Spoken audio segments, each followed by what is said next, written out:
पूर्णिया रंग मित्र और भरतनाट्य कला केंद्र पूर्णिया के संयुक्त तत्वावधान में 2 जून से 22 जून 2025 तक गिरिजा चौक स्थित किसान भवन में 21 दिवसीय नाट्य प्रशिक्षण कार्यशाला का आयोजन किया जा रहा है। इसका उद्देश्य बच्चों में रंगमंच की समझ विकसित करना और कला संस्कृति के प्रति जागरूकता बढ़ाना है। कार्यशाला के लिए कलाकारों का चयन जिला स्कूल पूर्णिया में आयोजित साक्षात्कार के माध्यम से किया गया। लाडली कुमारी, श्रद्धा आनंद, मो फरोग जानी, आर्यन कुमार, नीरज कुमार, हर्ष आनंद सहित 20 कलाकारों का चयन हुआ। चयन प्रक्रिया संगीत नाटक अकादमी पुरस्कार प्राप्त श्री मिथिलेश राय और वरिष्ठ रंगकर्मी श्री उमेश आदित्य द्वारा की गई। दोनों कार्यशाला के मुख्य प्रशिक्षक सह आयोजक भी होंगे।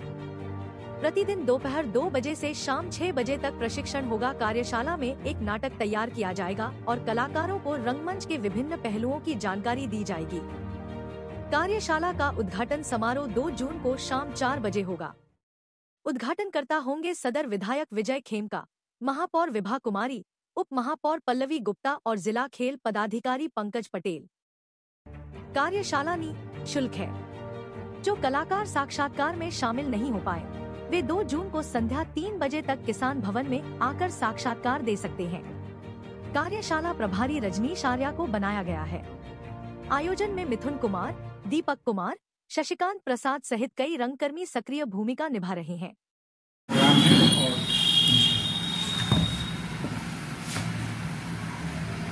रंगमित्र और भरतनाट्य कला केंद्र की तरफ से आयोजित है रंगशाला इस 2025 में।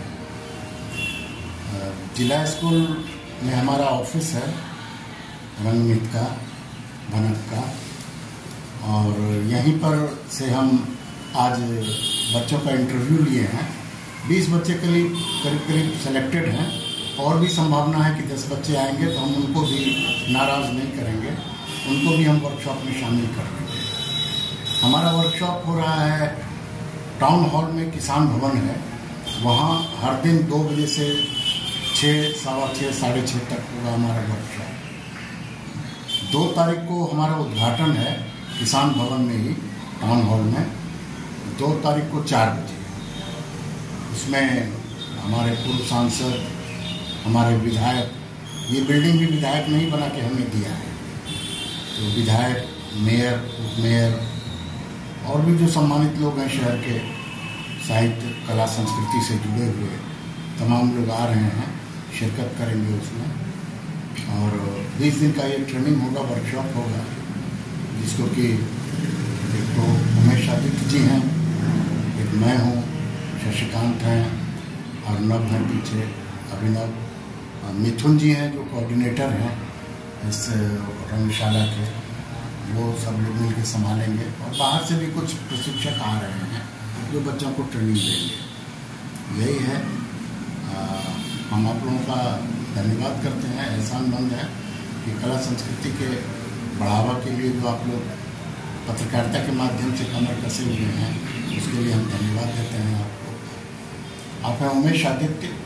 ये कार्यशाला, इसको हम लोग रंगमंच बोलते हैं, ये लगभग धूमिल होता जा रहा है। इसको हम लोग कहीं ना कहीं अगर बचा के रखने की कोशिश कर रहे हैं और आप लोग सहयोग कर रहे हैं तो ये हमारे लिए सौभाग्य की बात है।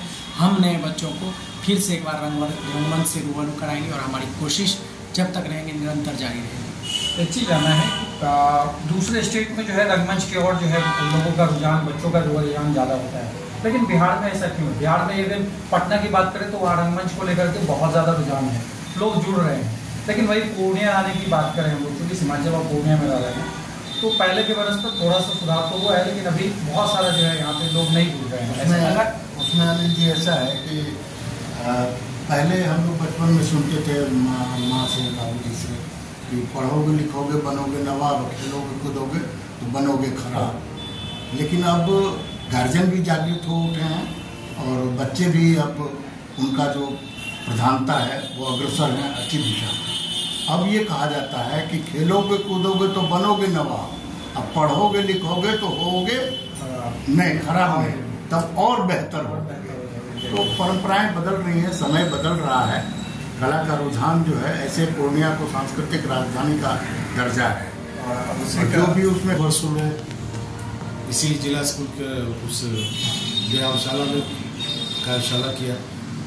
उसके बाद बाहर वाले फील्ड में भी हम लोगों ने वर्कशॉप किया और महीनों चली कार्यशाला। रंगबोध एक नाम दिया गया था और वो उसमें पुराने नए सारे बच्चे शामिल थे, सारे लड़के यंग जनरेशन किशोर में। और लेकिन ये कार्यशाला जो है विशेष करके उस वर्ग के बच्चों के लिए है जो अभी 13 साल से लेकर 20-21-22 साल तक। हमने रखा 15 से 35 साल। लेकिन मुझे लगता है कि 30 साल से ऊपर के जो कलाकार हैं वो बहुत कुछ सीख जाते हैं काम करते हैं। तो नई पीढ़ी को प्रशिक्षित करना है, नई पीढ़ी के बच्चों में कला संस्कृति के प्रति जो बोध है वो जागृत करना है। आजकल के बच्चे कैरियरिस्टिक हो गए, सारे बच्चे ये कोचिंग सेंटर, वो कोचिंग सेंटर, उस टीचर के यहाँ, उस टीचर के यहाँ पढ़ते हैं। शाम के समय ज़्यादातर बच्चे आपको कोचिंग सेंटर के बाहर भीड़ लगाए मिलेंगे, उनको अपने भविष्य की चिंता है। लेकिन भविष्य कला संस्कृति के भी क्षेत्र में है, इसकी जानकारी उनको नहीं है। अभी भी माता पिता रंगमंच को, नाटक को एक खेल ही समझते हैं, क्या नाटक वोटक करी छे सब ठीक। ये बात ये है और ये श्राप है भरत मुनि के इस नाट्य विधा को कि जिंदगी भर तुम लोग नाटकीय ही कहलाओगे, कभी सम्मान की दृष्टि से नहीं देखे जाओ।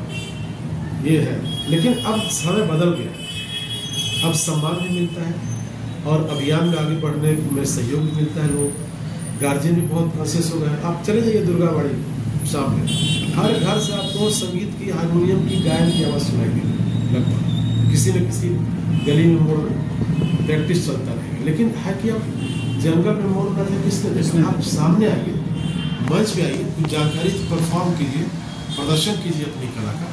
ये सारे रंगमंच की सारी विधाओं की जानकारी हम उनको 20 दिन में दे देंगे। 4 घंटा प्रतिदिन कार्यशाला चलेगी और 4 घंटा के हिसाब से अगर 20 दिन में तो 80 घंटे का काम लगभग बच्चों के बीच होगा। उसमें एक नाटक तैयार किया जाएगा, उन्हीं के द्वारा हम लोग गाइड करेंगे। हमारे जो युवा मित्र है, कर्मी है, वो सब उसको सहयोग करेंगे और कार्यशाला की समाप्ति के बाद उस नाटक का मंचन भी है। तो बहुत सारे स्कूलों के बच्चे आए हुए हैं, कुछ के आने की भी संभावना है। आज तो हम लोगों ने 20 को कॉल किया था, 20 में 18 का तो हम लोगों ने सिलेक्शन भी किया है। एक दूसरे जो किसी कारणवश छूट गया उनको हम लोगों ने किसान भवन बुलाया है 2 तारीख को, क्या पढ़ाइए और वहीं पर आपकी जॉब कर लिया जाए। बच्चों में जागरूकता यह है कि गार्जियन जो बच्चों के साथ आए थे वो लोग भी बहुत खुश थे। हमने पूछा भी कि क्या ये आपकी सहमति